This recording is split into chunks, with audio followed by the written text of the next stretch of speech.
Welcome back to MMA Al Dente. I am the guy who picked Keith Jardine to defeat Hank Schrader. And I'm here to talk about Jose Johnson versus Garrett Armfield. Jose Johnson making his debut. This guy's a solid veteran, been around for a long time. 15-7 as a pro. Got an extensive amateur career as well. But in his 15 wins, he's got 8 TKOs, 2 submissions, 5 decisions. His 7 losses are 1 by KO, 3 by submission, and 3 by decision. This guy's a gigantic bantamweight. Gigantic. He's got 6 inches of height and 4 inches of reach on Garrett Armfield, who is dropping down to bantamweight after taking on David Onama up at featherweight for the second time. And he did lose in his UFC debut to David Onama by round 2 arm triangle choke. And now he's fighting a guy who's even bigger down at bantamweight. No, but look, he'll weigh 135, but still, he's a very unique matchup. And he's, look, 6 inches of height. That's going to be difficult to overcome. And it's going to present some unique opportunities for Jose Johnson, who is a very dangerous fighter. I mean, this guy's got knockouts. It's insane knockouts over really good competition, taking out a lot of, next big things, guys that had, some pretty records and a lot of hype or a fair amount of hype. And he's got devastating power for a bantamweight. Elbow against the cage. He knocked this guy out like with a Travis Brown elbow, but it was just one of them. One and done. Shut the guy's lights out. And man, he's a good grappler too, Jose Johnson, even though I think that's still his primary weakness at the UFC level. But overall, he's a good grappler. Got a triangle choke submission over the guy Mo Miller. I think Mo Miller triangle choked him in round 2. He's only got the 2 submission victories, and he does have 3 submission losses. But still, you could see the skills are there. His one loss was by KO, was to Manny Martinez, who was a violent son of a bitch in the UFC as well, of course. So there's a little forgiveness there, but it was a left hook knockout, and his lights were shut. So that's a tough loss.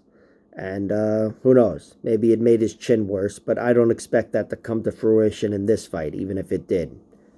Jose Johnson is a devastating knockout artist, but he's susceptible to, being taken down and controlled. That's how Ronnie Lawrence pretty much beat him. Ronnie Lawrence, again, another UFC caliber fighter. That's why you see a guy with a 15-7 record, which is not a good record like Jose Johnson has, get into the UFC. A guy with a 15-7 record into the UFC, and no one's batting an eye because everybody respects the competition he's fought outside the UFC. And of course, nobody was questioning Jack Cartwright. It's the guy who's supposed to beat him to get into the UFC on the Contender Series. And instead, Jose Johnson took over that fight and got him out of there. Or won a decision anyway. But that's the thing. He's a crafty grappler like he showed in that fight. And I think he's going to always keep Garrett Armfield busy. He's going to make him work. Garrett Armfield is still the much shorter guy, like I said. He also lost to Ronnie Lawrence by decision. And now they're training partners, and Ronnie's in his corner for this fight, ironically. So that's a pretty cool story, very reminiscent of Rocky 3 and 4 and whatever. But Garrett Armfield is up against a very dangerous guy here, so he's got to mind his P's and Q's. He's never been TKO'd. He does have 3 losses, 2 by submission and 1 by decision. He lost to David Onama, again by arm triangle choke. Ronnie Lawrence by decision. And a guy named Mateo something got him out of there with a rear naked choke in round 2. The guy Mateo, I think, is a solid fighter. So Garrett Armfield's still on his way up, even though he doesn't have a pretty record. But he's fighting a guy who's got almost the same type of record. Just twice the experience. And for this one, how I expect it to go, I like Jose Johnson to win this fight, believe it or not. Like, I had it in my head all week, Garrett Armfield is just going to be that much better than him. And he's going to get inside of the reach and take him to the ground and suck the life out of him. And, of course, that's what he's going to try to do, especially with Ronnie Lawrence in his corner. Ronnie was able to beat both Garrett and Jose. But Jose Johnson is a very crafty guy. He's a difficult test. And, again, he presents challenges that no other bantamweight presents. He's going to be able to hurt Garrett Armfield from anywhere.